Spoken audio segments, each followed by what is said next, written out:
বিশাল মাঠের মধ্যে এই চ্যালেঞ্জ হবে, এই পরীক্ষা হবে, আগুন জ্বালাবো। এই আগুনের ভিতরে ওর ইঞ্জিল ফালাবে, আগুনের ভিতরে কোরআন ফালাবো। এরপরে হাজারো মানুষজন দেখবে কোন কিতাব জ্বলে কোন কিতাব জ্বলে না। এলান করে জানাও, মাইকিং করে এলাকায় জানায় দেওয়া হলো, মুসলমান হাজির, হিন্দুরা হাজির, খ্রিস্টানেরা হাজির, বৌদ্ধরা হাজির, সর্বধর্মের মানুষ এমনকি নাস্তিকেরা পর্যন্ত ময়দানে হাজির। পরীক্ষা দেখবে আজকে কোন কিতাব সত্য। হাজারো মানুষের সমাগম যখন ঘটে গেল, আল্লাহর ওলি মাইক নিয়ে বলতেছেন, ও উপস্থিত আমার ভাইরা, যে ধর্মের মানুষ হাজির হয়েছ, ভালো করে তোমরা শোনো। চ্যালেঞ্জ হলো সে তার হাতের ইঞ্জিল আগুনের ভিতরে ফালাবে, আমি আমার কোরআন আগুনের ভিতরে ফালাবো। কিন্তু আমি তোমাদের সামনে আজকে ঘোষণা দিতেছি, শুধু আমি চ্যালেঞ্জটা একটু বাড়ায় গ্রহণ করলাম। কয় কেমন? খ্রিস্টান পণ্ডিত কয় বাড়ায় আবার কেমন? আল্লাহর ওলি বলেন, তুমি তোমার ইঞ্জিল বুকে লইয়া আগুনে ঝাঁপ দিবা, আমি আমার কোরআন বুকে লইয়া আগুনে ঝাঁপ দেব। পণ্ডিতের পেটে মোচড় মারছে, শরীর ঘেমে গেছে, ডাক দিয়া বলতেছে, হুজুর মাপ চাই। কয় হুজুর আমি মাপ চাই। আল্লাহর ওলি বলেন, মাপ চাওয়ার কি আছে এখানে? কয় না হুজুর, আমি এত বড় চ্যালেঞ্জ লইয়া আসি নাই, আমি আসছি আমার হাতের ইঞ্জিল আগুনে ফালাবো, আপনি আপনার হাতের কোরআন আগুনে ফালাবেন। আল্লাহর ওলি বলেন, আমি কোরআন বুকে লইয়া যদি আগুনে ঝাঁপ দিতে পারি, তুমি কেন পারবা না? আমার তো বিশ্বাস আল্লাহর কোরআনও জ্বলবে না, আমিও জ্বলবো না। যদি তোমার ইঞ্জিল কিতাব সত্য হইবে, ইঞ্জিল কিতাবও জ্বলবে না, তুমিও জ্বলবে না। তাহলে অসুবিধা কি? তুমি পারবা না কেন? রাজি না কেন? খ্রিস্টান পণ্ডিত কই, হুজুর আমি মাপ চাই, হুজুর আমি মাপ চাই, আমাকে এত বড় পরীক্ষা আপনি ফালায়ান না। আল্লাহর ওলি বলেন, দেখো পিছনে কিন্তু হাজারো হাজারো মানুষ উপস্থিত, ভাগবার কোনো চেষ্টা করবা না, পথ তুমি খুঁজে পাবা না। চ্যালেঞ্জটা কিন্তু আমি করি নাই, করছো তুমি। আমি শুধু একটু বাড়ায়া বলছি, তাহলে তোমার যাবার কোনো পথ নাই। কই হুজুর আপনি আমারে বাঁচান, হুজুর আপনি আমাকে বাঁচান। আল্লাহর ওলি বলেন, বাঁচাইবার কোনো পথ নাই। ষড়যন্ত্র কি ছিল বলো? ভিতরে তোমার ষড়যন্ত্র কি ছিল বলো, খুলে বলো, তাহলে চেষ্টা করবো বাঁচানোর। হাজারো মানুষ বহু দূর থেকে আসছে দেখার জন্য, এখন যদি ভাগবার চেষ্টা করো, ঘুষি কিন্তু একদম মাটির পড়বে না, খুঁজো তোমাকে পাওয়া যাবে না। কয় হুজুর মাপ চাই, আমারে বাঁচান। আল্লাহর ওলি বলেন, বাঁচাবো, কিন্তু বলো তুমি কি ষড়যন্ত্র লইয়া আইছো? তখন বলতেছে, হুজুর আমি সব খুলে বলতেছি, আপনি আমারে বাঁচাইবেননি। হুজুর বলে, আমি দেখবো, চেষ্টা করব। মাইক নিয়ে তুমি কও কি ষড়যন্ত্র নিয়ে আইছো? তখন মাইকটা হাতে নিয়ে খ্রিস্টান পাদ্রী কয়, উপস্থিত জনতা ভালো করে শোনো রে, আমি একটা চিটার, আমি একটা বাটফার, আমি বাটফারি করার নিয়তে এসেছি। আমার হাতের মধ্যে যে ইঞ্জিল তুমি দেখতেছো, তোমরা দেখতেছো, এই ইঞ্জিলের মধ্যে আমি কেমিক্যাল মাখায় আনছি, মেডিসিন মাখায় আনছি। এটা এমন এক মেডিসিন, যে কোনো বস্তুর ভিতরে যদি এই মেডিসিন মাখানো হয়, আগুন ওই বস্তুটারে জ্বালাবে না। এটা ওই বস্তুর কেরামতি না, মেডিসিনের কেরামতি। এই মেডিসিনটা আমি মাখায় আনছি। হাতের ইঞ্জিল যদি আমি আগুনে ফালাই, আগুন ঠিকই আমার ইঞ্জিল জ্বালাবে না। কিন্তু আমি যদি ইঞ্জিল বুকে লইয়া লাভ দেই, আমার বডিতে মেডিসিন মাখাইছি না। মেডিসিন শুধু ইঞ্জিলে, বডিতে মেডিসিন নাই। অতএব আগুন ইঞ্জিল ঠিকই পোড়াবে না, কিন্তু আমার খবর আছে, ঠিক না? আমার কিন্তু 12টা বাজে ছাড়বে না। আজকে তোমাদের সামনে আমি ঘোষণা দিলাম, ইসলাম ধর্মই সত্য, আল্লাহর কোরআন সত্য, আমি মিথ্যাবাদী চিটার। সাথে সাথে 20,000 খ্রিস্টান যুবক কালেমা পড়ে মুসলমান হয়ে যায়। আর একটু জোরে বলে সুবহানাল্লাহ। उल्फत में बराबर के वफा हो के जफा हो, उल्फत में बराबर के वफा हो के जफा हो, हर चीज में लज्जत है अगर दिल में मजा हो, हर चीज में लज्जत है अगर दिल में मजा हो, एक चश्मे ज़दन गाफिल ज़ा शाख नबाशी, शायद कि निगाह कुनदा गाह नबाशी, शायद कि निगाह कुनदा गाह नबाशी। একটু জোরে সুরে বলি আল্লাহু আকবার। এইবার মুসলমানেরা কয় হুজুর আমরা বুঝলাম কোরআনের বিজয় হয়েছে, ইসলাম ধর্মের বিজয় হয়েছে, কিন্তু হুজুর আমরা আপনার কাছে একটা কথা জানতে চাই। হুজুর হুজুর আপনি এটা কি বললেন? যদি আপনার চ্যালেঞ্জ ও গ্রহণ করে নিত, ও যদি ইঞ্জিল বুকে লইয়া আগুনে জাপ দিত, আপনিও যদি কোরআন বুকে লইয়া আগুনে জাপ দিতেন, ওই বেঈমানটা আগুনে পইরা জ্বললে আমাদের কোনো অসুবিধা নাই, আমাদের মনে কোনো দুঃখ নাই। কিন্তু যদি আগুন আপনার কোনো ক্ষতি করত, তাহলে আমরা কই যাইতাম? আমরা আপনারে কোথায় পাইতাম? কারণ আপনি হলেন আমাদের জন্য বট গাছ, আমরা হলাম আপনার ছায়ায় বসবাস করি। আমরা আমাদের গাছ হারাইতাম, আমরা তো অভিভাবক শূন্য হয়ে যেতাম। হুজুর আপনি কেমন করে এত বড় কথা বললেন? এইবার আল্লাহর ওলি শাহ আব্দুল আজিজ মুহাদ্দিসে দেহলভী রাহমাতুল্লাহি আলাইহি বলতেছেন, বাবারা তোমরা কি মনে করো আমি কোরআন বুকে লইয়া যদি আগুনে ঝাঁপ দিতাম তাহলে আগুন আমারে জ্বালায় ফেলতো? তোমরা কি এমনটা মনে করো? তারা বলতেছে হুজুর এমনটাই তো মনে করি। আল্লাহর ওলি বলে, রে শোনো, 100 ইয়াকিন আমার অন্তরে ছিল, আমি যদি কোরআন বুকে লইয়া আগুনে ঝাঁপ দিতাম আগুন কোরআনও জ্বালাইতো না, আমি আব্দুল আজিজের একটা পশম আগুন জ্বালাইতো না, আমাকে জ্বালাবে দূরের কথা পশম জ্বালাইতো না। কারণ যার সিনার মধ্যে আল্লাহর কোরআন, নবীর হাদিস বলে জাহান্নামের আগুন তার জ্বালায় না। দুনিয়ার আগুন তো ছাতা, দুনিয়ার আগুন তার কোনো ক্ষতি করতে পারে না। আজকে হিফজখানা নিয়া, কোরআনের হাফিজদের নিয়া, আমাদের লেবাসের বেশে, আমাদের লেবাস পইরা এক শ্রেণীর মুনাফিক মাদ্রাসার বিরুদ্ধে, হিফজখানার বিরুদ্ধে সমাজের মানুষের মধ্যে কুৎসা রটনা করে। এদেরকে চিহ্নিত করা দরকার, চিনে রাখা দরকার, এদের থেকে সাবধান হওয়া দরকার। ঠিক কি না জোরে কর? এক লোক কয় হুজুর বুকে আমার যে সাহস, ওতে সাহস হইলে আর্মি পরীক্ষা দাও। বউ বলতেছে, মজা করি একটু, রাজি আছেন সবাই? বলবো বলবো বলবো। বউ বলতেছে তুমি তো জীবনে বহু চাকরি করলা, কিন্তু আমার খুব শখ আর্মির বউ হইতাম। তখন কি করা লাগবে? আর্মি ট্রেনিং দিতেছে, একটু যাই খারাও না, মাশাআল্লাহ দেহটা তো কম বড় না, হাতে পায়ে তো বেশ লম্বা হই দেখা যায়। কয় ঠিক আছে আমি যাই, তুমিও দোয়া কইরো। বডিটা যখন 5 ফুট 7 ইঞ্চি 8 ইঞ্চি গেছে, যাই মাশাআল্লাহ বডি অনুযায়ী ফিট। আর্মির অফিসারে কয় তুমি যে আর্মি হইতে আইছো বুকে সাহস আছে নি? কয় স্যার সাহসটা যদি দেখানি যেত, বুকটা ছিঁড়ে যদি আমার সাহসটা দেখানি যেত আমি দেখাইতাম। দেশের লাগে আমি যে কোনো মুহূর্তে মরতে রাজি, আমার জান দিতে কোনো পরোয়া নাই। অফিসার কয় ঠিক আছে, মুখে কইলেই তো হয় না, একটা পরীক্ষা দেওয়া লাগবে, বুকে সাহস আছে কিনা।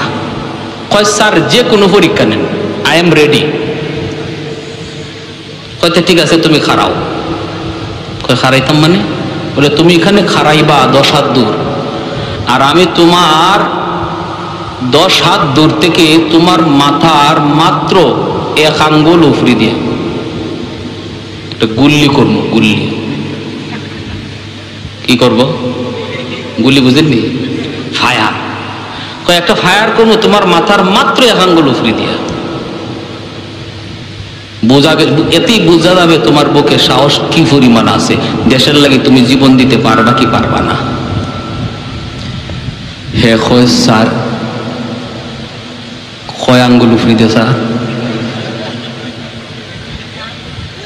হয় এক আঙ্গুল, হয় ইন্না লিল্লাহ।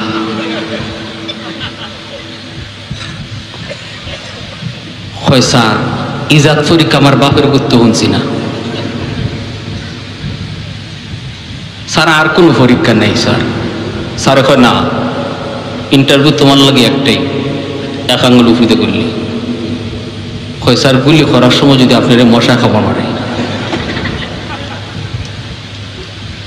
কইতে আমার কাম তেজপাতা। কয় না এত কথা পারে তুমি না, একটু আগে খালি কইছো, বুক বড়া সাহস কইলে সিরে দেখাইতে পারলে দেখাইতা। হয়তো এর লাগে ইজাত পরীক্ষা নেই, আর কোনো পরীক্ষা নাই। কত লিখিত পরীক্ষা, মৌখিক পরীক্ষা, কত পরীক্ষা আছে। না, সাহসের পরীক্ষা এটাই। এখন পরীক্ষা দিলে দাও, না দিলে ভাগো, আমার টাইম নেই। কইতে স্যার আমার একটু সুযোগ দেন, আমি আমার ম্যাডামের সাথে একটু বুঝ করে আই। ম্যাডামই তো পাঠাইছে, আর্মির বউই তো। আচ্ছা ঠিক আছে যাও, ম্যাডামের সাথে পরামর্শ কর। বাড়ি তার চাইয়া কই গো, বউ দৌড়তে বাইরিস, কি হয়েছে, চাকরি হয়েছি কেন? তখন ওই বনে চাকরি। বাপরে, আর্মির বই বা কি শখ তোমার, কি হয়েছে কও না। স্যার এমন পরীক্ষা করতো, কয় এমন পরীক্ষা আর্মিও লাগতো না, এর আগে আমি তেজপাতা। কি স্যারে কয় আমার 10 হাত দূর দাঁড় করাইব, আর আমার মাথার মাত্র এক আঙ্গুল উফরি দিয়া গুলি করব। আচ্ছা গো বিবি, তুমি কৌতো যদি একটু নিচ দেওয়া যায়। বউ কয়তে ঠিকই তো, এই গুলির কোনো গ্যারান্টি আছে নি, কোনো মাই বাপ আছে এটা কোন ভাই যায় কোন ভাই হবে। কয়তে তুমি স্যারে বললা না আর কোনো পরীক্ষা? কয় ভাও ধরতে বাকি রয়েছে খালি। বেটায় মানেই না, কয় পরীক্ষা একটাই। এখন আমি আসছি তোমার সাথে বুঝ পরামর্শ করতে, তুমি যদি কও পরীক্ষা দিন, তোমার কথায় যদি আমার জীবন যায় গেল, জামাই হারাইবা। আর যদি ওই তো হইল, এখন তুমি কও পরীক্ষা দিমুনি না দিমু না। বউ কি জাত চালাক বুঝেন, বউ কয় হুন আমি তোমার একটা বুদ্ধি শিখাইয়া দিই। তুমি 4 আঙ্গুল উফরি দেখো, মানে না। কয় না, 4 আঙ্গুল উফরি দিয়ে নিয়ে 1 আঙ্গুল উফরি দিয়ে করবো। কয়তে তুমি এক কাম করবা, বাজারে যাও কাপড় লইয়া। কয়ের পরে কয় গিয়া টেইলার রে কইবাই তোমারে আদাত উষা টুপি বানাই দিত। আদাত উষা কি বানাইত? মাঝে মাঝে রাস্তাঘাটে আপনারা দেখুন জানি আদাত উষা টুপি, আবার দেখা যায় আয়নাও লাগাইল আছে টুপি, আসেনি না নাই? হ্যাঁ, তো ওই এরম টুপি মাথার দিয়া পরীক্ষা দিতে যাইবা। গিয়া স্যার রে কইবা, স্যার ও স্যার গুল্লি কইরেন স্যার, সমস্যা নাই, কিন্তু আমার নবীর সুন্নতের ইজ্জতটা রাখেন। বেটা কইলা রে, এত বছর ধরে তোমার লিয়া গড় করি, আর তুমি যে অত বুদ্ধি লিয়া ঘুমাও এটাই তো আমি জানি না। মহিলারা বুদ্ধি শুদ্ধি কিছু আসেনি না নাই? আওয়াজ আসতে কেন? বাংলাদেশ কেটা চালায়? হ্যাঁ, বুদ্ধি না থাকলে নি, বুদ্ধি আসেনি না নাই? আমরা সৌদি আরব যাই, বিভিন্ন সময় হজে যাই, গেলে পরে কিছু মানুষ আমরা কয়, একদিন আমি 1 বছর আমার 2011 সালে একজন আমার কয়, কিরে আমার বাড়ি কই? আরবিতে জিজ্ঞেস। আমি বললাম বাংলাদেশ। বাংলাদেশ? বাংলাদেশে তো বেড়া মানুষ আসেনি। দিবা মাতিবে কি সে বেটা মানুষ আমার তোমার পছন্দ হয় না? কে পছন্দ হইতো? বেটা মানুষই যদি থাকতো, এক বেটি যায় আর এক বেটি আয়, বেটাই কই? কথা ঠিক না? এর কথার কোনো জবাব আছে? বেটি 2 জনই, একজন যায় আর একজন আয়, বেটাইন কই? কোনো জবাব আছে? আমরা বুদ্ধি আছে, বুদ্ধি আছে। হ্যাঁ, টুফি উফি মাথার দিয়া পাঞ্জাবি লাগাইয়া গেছে পরীক্ষা দিত। আর্মির অফিসার কয়, কি হয়েছে, সুরতি বদলে গেল? কয় স্যার চিন্তা করে দেখলাম যদি বুলেট নিচ দিয়ে যায় তো মরণ লাগবো, আর মরলে নবীর সুন্নত লই ওই মরতাম। এই জন্য একদম সুন্নতি লেবাস ফিরে আসছে। হয়তো তো মাশাল্লাহ তোমার নিয়ত বড় ভালো, দাঁড়াও। হয় স্যার গুলি হরবাইনি আপনি? বলে জি। খারাপ হয়ে গেল, এমনি আইসে এখানে। কয় স্যার একটা কথা আছে স্যার, কানে কানে। কই কি কথা? কথা হইল স্যার গুলি তো করবেন কইলেন, কিন্তু এটা চিনেননি, এটা আমার নবীর সুন্নত টুপি। টুপির যদি গুলি লাগেতে সুন্নতের ইজ্জত নষ্ট হইব, আমার নবীর সুন্নতের ইজ্জতটা রাখেন। অফিসার এখন বুঝছি তো, এই জন্যই অত উস্তাদ টুপি লাগাই আইস। গুলি উফিতে নিবার লাগে টুপি লাগাইছ, ঠিক আছে দাঁড়াও দেখা যাক পরেরটা কি হয়। এরপরে দাঁড় করাইছে। এখন অফিসারে বন্দুক রেডি করে, আর এর হাতেও খাবে পাও খাবে। বন্দুক খালি উফরিয়ে তুলে আর এ খালি খাবে। যেই মাত্র মাথা বরাবর করছে, হে চৌকুক মুজ্জা কালিমা কালিমলিমা ভরে লিছে, রেডি মৃত্যুর লাগে। সারে গুল্লি করছে দুই হাত উফরি দিয়া, খালি গুলির আওয়াজটা হইছে, এতে করে তার ফ্যান ফায়জমা শেষ।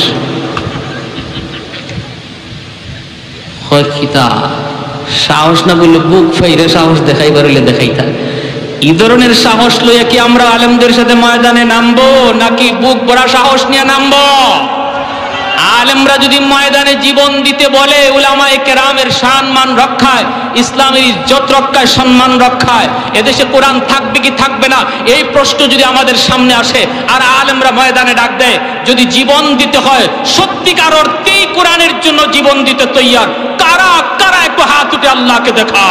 হুজুর রহমতুল্লাহি আলাইহি 10 বছর বয়সে আল্লাহর কোরআন সিনায় নেওয়ার জন্য যখন তিনি ওই যে নোয়াখালী এলাকা থেকে ভারতের পানিপথ যাওয়ার জন্য মায়ের কাছে অনুমতি চান, বাবার কাছে অনুমতি চান, কেউ তো অনুমতি দেয় না।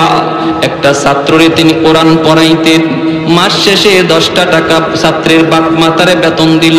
এই 10টা টাকা পাইয়া আল্লাহর ওলি মনে মনে সিদ্ধান্ত নিয়ে নিলেন তিনি পানিপথ চলে যাবেন।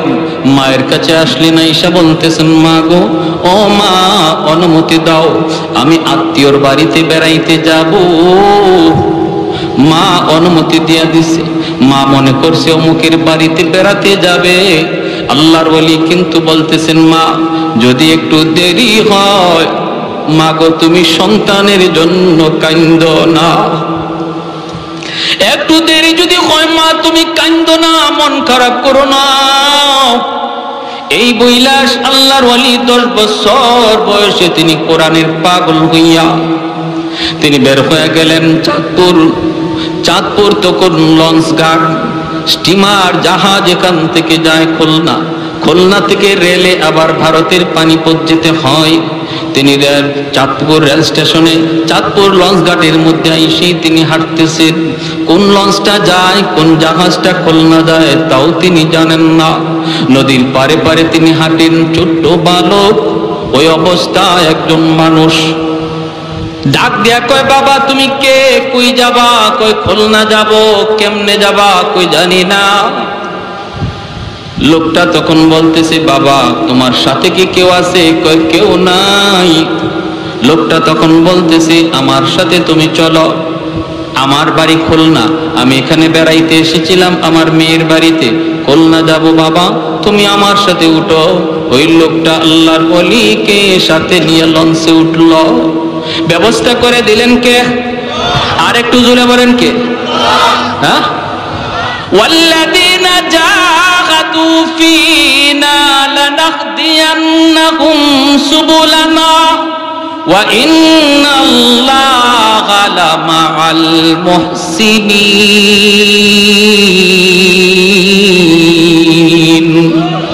আল্লাহ পাক কই, বান্দা আমাকে পাবার জন্য তুমি যদি চেষ্টা করো, সামনের যতগুলি পথ আছে সবগুলি পথ আমি আল্লাহ আসান করে দেব। তবে তোমার মনের ইচ্ছাটা আমি আল্লাহ দেখি, কেমন ইচ্ছা নিয়ে তুমি আমাকে তালাশ করো। আল্লাহর ওলিকে নিয়ে লোকটা লঞ্চে উঠে গেল। বাইরে লঞ্চ চলতেছে, ওনার কোনো টেনশন নাই। একটা লোক, পরিচিত লোক তিনি পেয়ে গেলেন। খুলনা ঘাটে যায় তিনি নামলেন। লোকটা এরপরে বাড়িতে চলে গেল। এইদিকে ওনার যত যা কিছু প্রয়োজন ছিল লঞ্চে লোকটা ব্যবস্থা করে দিয়েছে। তিনি সেখানে নামলেন নাইমে এখন তিনি কেমনে যাবেন, কোথায় রেল স্টেশন, কিছুই তো জানেন না, কিছুই তো বুঝেন না। অচেনা অজানা, নিজেও একদম ছোট্ট বাবু। হঠাৎ করে একটা পাগলা কুকুর, আল্লাহর ওলি, ওনার পায়ের মধ্যে কামড় দিয়া বসলো। পাগলা কুকুরের কামড় খেয়ে তিনি রাস্তায় পড়ে গেলেন, হাউমাউ করে কাঁদতে শুরু করলেন। এলাকার মানুষজন দৌড়ে আসলো, আয়েশা তাড়াতাড়ি করে তারা ধরলো। চেহারার দিকে তাকায়, চেহারার দিকে তাকায় দেখে বড় মায়া লাগে, মায়া লাগে। কারণ আল্লাহ যারে বৃদ্ধ বয়সে যৌবন বয়সে যারে ওলি বানায়, শিশুকালেই তার চেহারার মধ্যে আল্লাহ ওলির নূর ঢুকায়া দেয়। মানুষের অন্তরে মায়া দরুদ লেগে যায়। মানুষজন বড় মায়া কইরা কুলে নিয়া দৌড়ায় তারা ডাক্তারের কাছে নিয়ে গেল। আল্লাহর ওলি ছোট্ট বাবু, 10 বছর 12 বছর তিনি তো কান্দেন, মালিক আমি তো বের হয়েছি তোমার কোরআনের পাগল হইয়া, কিন্তু কেন কুত্তায় কামড় দিল আমি তো কিছু বুঝি না, বুঝো তুমি মালিক। হাসপাতালে নিয়ে গেল এলাকার মানুষ চিকিৎসা করার জন্য। খুলনার ডাক্তার তখন বলতেছে, তোমরা তার কি হও? কই কিছুই না, আমরা বড় মায়া লাগছে, ছেলেটার এই এলাকায় বাড়ি নাই, আপন বলতে কেউ নাই, আত্মীয় স্বজন কেউ নাই, চিকিৎসা করাতে যা প্রয়োজন আমরা আপনারে দিব, আপনি চিকিৎসা করেন। ডাক্তার বলতেছে চিকিৎসা তো পরে, টাকা তো পরে, আগে চিকিৎসাই তো হবে না। কয় কেন? কই পাগলা কুকুরের কামড়ের চিকিৎসা বাংলার জমিনে কোথাও হয় না রে। কোথায় হয়? ডাক্তার বলে এই চিকিৎসা শুধুমাত্র একমাত্র ভারতের পানিপথ হয়। আর একটু জোরে করুন না সুবহানাল্লাহ। আল্লাহর ওলি বের হয়েছেন, কই যাবেন? কোথায় যাবেন? যাবেন পানিপথ। ব্যবস্থা করে দিতেছেন কে? আর একটু জোরে বলেন কে? কারণ তিনি কোরআনের পাগল, আল্লাহর কোরআনের আশিক। আল্লাহ পাক রাস্তা সহজ করে দিতেছেন। আল্লাহ নিজে বলেন, ওয়াল্লাযীনা জাহাদু ফীনা লানাহদিয়ান্নাহুম সুবুলানা ওয়া ইন্নাল্লাহা লামাআল মুহসিনিন। আল্লাহ রাস্তাগুলো আসান করে দিয়েছেন। মানুষজন চিকিৎসা করার জন্য টাকা পয়সা উঠাইলো, এরপরে তাকে রেল স্টেশনে নিয়ে গেল। রেলগাড়ি স্টেশনে নিয়ে তারা টিটির সাথে এলাকার মানুষজন দেখা করলো। দেখা করে বলতেছে, টিটি সাহেব এই যে নেন টিকিট, 2টা টিকিট দিলাম, বাচ্চাটার যাওয়ার টিকিট, আসার টিকিট, কিন্তু আপনার কাছে অনুরোধ করি বলি আপনি তারে পানিপথের হাসপাতালে নিয়ে রেখে দিবেন, হাসপাতালের ঘাটে তারে নামায় দিবেন, কারণ তার চিকিৎসার শুধু প্রয়োজন, আর বাংলাদেশে এমন চিকিৎসা হয় না। আল্লাহর ওলি রেলগাড়িতে উঠলেন, ভাইয়েরা বন্ধুরা হাসপাতালে নামায় দিল, চিকিৎসা হলো, কিন্তু চিকিৎসা তো ওনার উদ্দেশ্য নয়। ছোট্ট কালে তিনি বুঝে গেছেন, মালিক এটা তো মূলত কুকুর নয়, তুমি পাঠাইছো, ঠিক কিনা?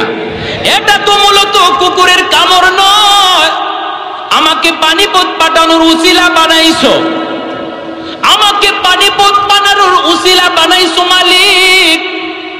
দৌড়ায় তিনি মাদ্রাসায় গেলেন। মাদ্রাসায় যাইয়া বড় হুজুরের কাছে সব বৃত্তান্ত কইলা বললেন।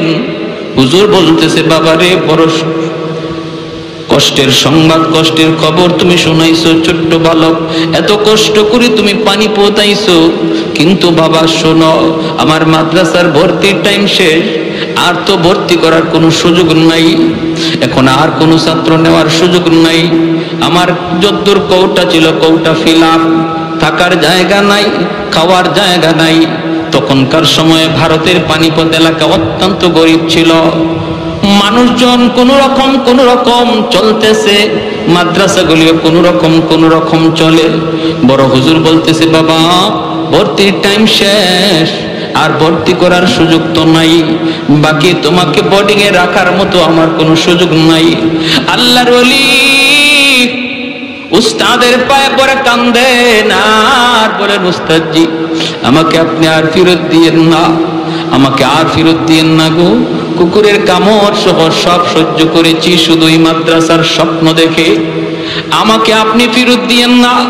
যাওয়ার টিকিটটা পর্যন্ত ছিঁড়ে ফেলা দিলেন। এরপরে বলতেছেন, উস্তাদজি আমি আপনার কদমে জড়িয়ে পড়লাম, এখন আপনি আমাকে যা খুশি তা করেন, আমাকে যা খুশি তা করেন, কিন্তু আমি আর বাড়ি যাব না। আমার মালিকের কোরআনের এলেম সিনায় না লই আমি বাড়ি যাব না। যে কোরআনের খাতিরে আল্লাহ কায়নাত টিকায় রাখলো, ওই কোরআন সিনায় না লই আমি বাড়ি যাব না। এইবার উস্তাদ বলতেছে, বাবা বাবা মুহাম্মদুল্লাহ, একটা পথ আছে, তোমাকে ভর্তি করতে পারি। তুমি শুধু ক্লাসে বসবা, ক্লাসে পড়া নিবা, ক্লাসের পড়া তুমি শোনাইবা, কিন্তু মাদ্রাসায় থাকার কোনো জায়গা নাই, মাদ্রাসায় খাওয়ারও কোনো ব্যবস্থা নাই। থাকা খাওয়া তোমার নিজ দায়িত্বে, যদি তুমি এটা নিতে পারো তাহলে ভর্তি করতে পারি। আল্লাহর ওলি বলে, উস্তাদজি আমাকে এতটুকু সুযোগ দিল চলবে, আমি শুধু ক্লাসে বসবো আর ক্লাসের পড়া শুনবো আর নিব। এই বইলে আল্লাহর ওলি তিনি ভর্তি হলেন। ভাইরা বিকাল বেলা বের হয়েছেন, কোথায় থাকবেন, কোথায় খাবেন? আপন বলতে কেউ তো পানিপথে নাই, কার কাছে যাবেন, কার কাছে যায় থাকবেন? এলাকার একটা মসজিদের ভিতরে ঢুকলেন। এশার নামাজটা পড়ার পর সবগুলি মানুষ যার যার বাড়িতে যায়, কিন্তু একটা বালক মসজিদের কোনায় বসে বসে চোখের পানি জোড়া জোড়া কান্দে। মসজিদের মুয়াজ্জিন সাহেব ডাক দিয়া কয়, বাবা দরজা লাগায় ফেলমু, তুমি একটু মসজিদ থেকে বের হও। আল্লাহর ওলি তখন বলেন, চাচা যান, আমার যাবার কোনো জায়গা নাই, আমার বাড়ি ওই এলাকায় নয়, বাড়ি বাংলাদেশে, পূর্ব পাকিস্তান। আমি এখানে এসেছি আপনাদের মাদ্রাসায় পড়ালেখা করার জন্য। মাদ্রাসায় ভর্তির সুযোগ পেয়েছি, কিন্তু থাকা খাওয়ার সুযোগ নাই। আমার আপন বলতে কেউ নাই, এই এলাকায় আমার আত্মীয় বলতেও কেউ নাই। কার বাড়িতে যাব, কোথায় গিয়ে খাবো? আমি আপনার পায়ে পড়ি চাচা, আমাকে একটু জায়গা যদি দিতেন, আমি আল্লাহর ঘর মসজিদের বারান্দায় রাত কাটাবো। আমি মসজিদের বারান্দায় রাত কাটাবো আর কোরআন পড়বো, কোরআন শিখবো। আমি কারো কাছে খাওয়ার জন্য আবদার করবো না, আমার খাওয়াইতে হবে না, শুধু একটু থাকবার জায়গা দিবেননি। মসজিদের বারান্দায় মুয়াজ্জিন সাহেবের দিলে মায়া লাগলো, বলতেছে, বাবা আমাদের এলাকা বড় গরিব, একটু থাকার জায়গা দিতে পারি, কিন্তু যদি খাওয়ার কথা বলো পারবো না, কারণ এলাকার কেউ এমন নাই তোমাকে খাওয়াবে। তিনি বলেন, আমারে খাওয়াইতে হবে না, আমাকে একটু থাকার জায়গা দিলেই হবে। এই বইলে তিনি মসজিদের বারান্দায় একটু থাকার জায়গা পেয়ে গেলেন। ভাইরা কিছুক্ষণ পড়ালেখা করলেন, পেটে ক্ষুধা লাগলো, মসজিদের বারান্দা থেকে বের হয়েছেন রিজিকের সন্ধানে। পেটে প্রচন্ড ক্ষুধা,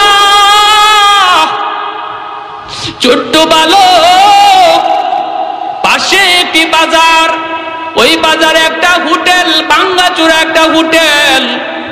দেখতেছেন হোটেলের মালিক হোটেলটা বন্ধ করে ফেলবে। ওই অবস্থায় তিনি মালিকের কাছে যায় হাজির, সালাম দিয়া বলতেছেন, চাচা যান, আমি বড় ক্ষুধার্ত, আমার পেটে সারাদিন যাবৎ কিছু নাই, আমার শরীর কাঁপতেছে, চাচা আমার একটু খানার কিছু দিবেননি? লোকটা কইতেছে, কিছুই নাই, খাবারের মতো তোমাকে দেওয়ার মতো আমার কাছে কিছু নাই। আল্লাহর ওলি বলেন, চাচা আমাকে মাগনা দেওয়া লাগবে না, আমি আপনার হোটেলে একটা কাম চাই, একটা কর্মচারীর চাকরি চাই, আমাকে হোটেলে একটা কাজ দিবেননি? মালিক, আমার হোটেলে কোনো কাজ লাগে না, আমি গরিব মানুষ, আমি নিজেই হোটেল চালাই। আল্লাহর ওলি বলেন, আপনার হোটেলে মানুষজন যে খাওয়া দাওয়া করে, এই জুটা থালা বাসন যে থাকে, এই জুটা থালা বাসনগুলা তো ধোয়ার লাগে একজন লোক প্রয়োজন। আমি আপনার ওই বাসনগুলি ধুয়ে ধুয়ে দিব রাত 10টার পরে আইসা, বিনিময়ে আপনি আমাকে 2টা রুটি দিয়েন। যেই রুটিটা বিক্রি করতে পারেন নাই, সারাদিন যে রুটি কেউ নেয় না, এমন 2টা রুটি আপনি আমাকে দেন। ওই শক্ত 2টা রুটি আমি পানিতে ভিজায় ভিজায় একটা খাবো, আরেকটা রুটি সারা দিনের জন্য রেখে দিব। একটা রুটি ভিজায় ভিজায় খাই আমি সারা রাত কাটাবো, আরেকটা রুটি পানিতে ভিজায় ভিজায় সারা দিন কাটাবো। বিনিময়ে আমি প্রতিদিন আপনার হোটেলে আইসা এই থালা বাসনগুলি নিজের হাতে পরিষ্কার করব। লোকটা তখন বলতেছে, ঠিক আছে, তুমি যদি এইভাবে চাকরি করো তাহলে অসুবিধা নেই, আমি পয়সা টয়সা দিতে পারবো না। তিনি বলেন, না, আমার পয়সা লাগবে না, মসজিদের বারান্দায় থাকেন, আল্লাহর কোরআন শিখেন, আর রাত 10টার পর আইসা ওই হোটেলে ঢুইকা ওই থালা বাসনগুলি তিনি নিজের হাতে পরিষ্কার করেন। 2টা রুটি দেয়, একটা রুটি ভিজায় ভিজায় খান, সারা রাত চলে যায়, আরেকটা রুটি খায়া তিনি মাদ্রাসায় যান। এইভাবেই পড়ালেখা চলতেছে রে ভাই। অল্প দিনের ভিতরেই তিনি ক্লাসে 1 নাম্বার ছাত্র হয়ে গেছেন। ব্রেইন, জেহেন, জাকাত, মেধা শক্তি, আদব, আখলাক, বিনয় সর্বগুণে উস্তাদদের কাছে নজরে পড়ে গেলেন, উস্তাদদের মায়ার নজরে পড়ে গেলেন। উস্তাদরা বড় মায়া করে, কিন্তু এই কথা জিগাইবার কোন সুযোগ নাই, কারণ বড় হুজুর নিজেও জানেন আমি আমার মুহাম্মদুল্লাহরে যদি জিগাইও কই থাকো কই খাও, হয়তো এমন বিবরণ দিবে যেই বিবরণে আমি সইতে পারবো না, কিন্তু আমার তো কোনো ব্যবস্থা নাই, এজন্য ওস্তাদও কিছু জিগায় না। বাইরে বন্ধুরা, এইভাবে চলছে, দিন চলছে, রাত যায়। হঠাৎ করে ওই এলাকার একটা মানুষ মারা গেল। জানাজার নামাজ পড়ার জন্য মাদ্রাসার গেইটে, মাদ্রাসার বারান্দায়, মাদ্রাসার মাঠে জানাজা হাজির। উস্তাদগণকে দাওয়াত করা হলো, ছাত্ররা জানাজায় শরীক হলো। ওই এলাকার রসুম ছিল জানাজার পর মাদ্রাসার একজন ছাত্রকে 40 দিন তারা খাওয়াইতো। যেই মানুষটা মারা গেছে তার ওয়ারিস, তার ছেলে মেয়েরা 40 দিন একজন ছাত্ররে খাওয়াইতো। মাদ্রাসার উস্তাদ বড় হুজুরের কাছে ওয়ারিসে ডাক দিয়া বলতেছে, উস্তাদ জি, একজন ছাত্র দেন, আমরা তারে 40 দিন খাওয়াবো। সাথে সাথে উস্তাদের মনে পড়ে গেল বাংলার জমিন থেকে আসা মুহাম্মদুল্লাহ। আমি কোনোদিন আমার মুহাম্মদুল্লাহকে জিগাইতে পারি নাই কই খায় কই থাকে। এ বাবা মুহাম্মদুল্লাহ, আয় বাবা আয়। বাবারে আমি জিগাই নাই, কারণ আমি অপারগ। আজকে থেকে আর তোমার এইভাবে সেইভাবে কাজ করা লাগবে না, 40 দিনের জন্য তোমার লজিং ঠিক হয়ে গেছে। আল্লাহর ওলি তিনি ওই বাড়িতে গেলেন, 40 দিনের জন্য টাকা খাওয়ার আর কোন টেনশন। ভাইয়েরা বন্ধুরা, দিন যায় রাত যায়, 39 দিন হয়ে গেল, আর একদিন মাত্র বাকি আছে, লজিংয়ের মেয়াদ শেষ। সাথে সাথে এই এলাকার আরেকজন মানুষ মারা গেল। জানাজা মাদ্রাসার মাঠে হাজির। জানাজা শেষ হওয়ার পর হুজুর ছাত্র দেন 40 দিনের জন্য। বড় হুজুরকে আমার মুহাম্মদুল্লাহরে নিয়ে যাও, কারণ অমুকের বাড়িতে তার আগামীকালকে খানার মেয়াদ শেষ। আগামীকাল বাবা মুহাম্মদুল্লাহ, আগামীকাল থেকে অমুকের বাড়িতে তোমার লজিং। ওই বাড়িতে তিনি চলে গেলেন। দিন যায় রাত যায়, 10 দিন, 20 দিন, 30 দিন, 39 দিন যেই মাত্র হয়, আর মাত্র বাকি আছে একদিন। আরেকজন মানুষ মারা গেল। মাদ্রাসার মাঠে জানাজা হাজির। উস্তাদ জি ছাত্র দেন, এ বাবা মুহাম্মদুল্লাহ, আগামীকাল থেকে অমুকের বাড়িতে তোমার লজিং। চলে গেলেন। একই কায়দায় 39 দিনের মাথায় আরেকজন মানুষ মারা গেল। এলাকার মধ্যে হইচই পড়ে গেল। ঘটনা কি, কয়েকদিন পর পুরি এলাকায় একজন করে মানুষ মারা যায়। উস্তাদ দেখতেছেন, ভালো করে দেখতেছেন, 10 দিন 20 দিন পরেও না, 39 দিনের মাথায় গিয়ে একজন মরে। উস্তাদের বুঝ হয়ে গেছে ঘটনা তো বড় জটিল, ঘটনা বড় সঙ্গীন, ঘটনা বড় খতরনাক। উস্তাদ জি এবার বলেন ঘটনা কি, ঘটনা কি? উস্তাদে কয় আমিও তো বুঝি না ঘটনা কি।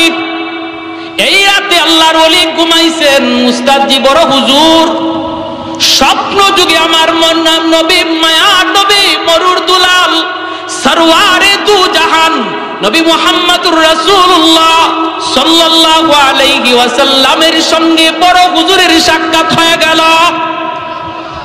স্বপ্ন যুগে আল্লাহ নবীর সঙ্গে সাক্ষাৎ, পেরেশানিতে আছেন বড় হুজুর। আল্লাহর নবী ডাক দিয়ে বলতেছেন, ও মিয়া তুমি বুঝি পেরেশানিতে আছো?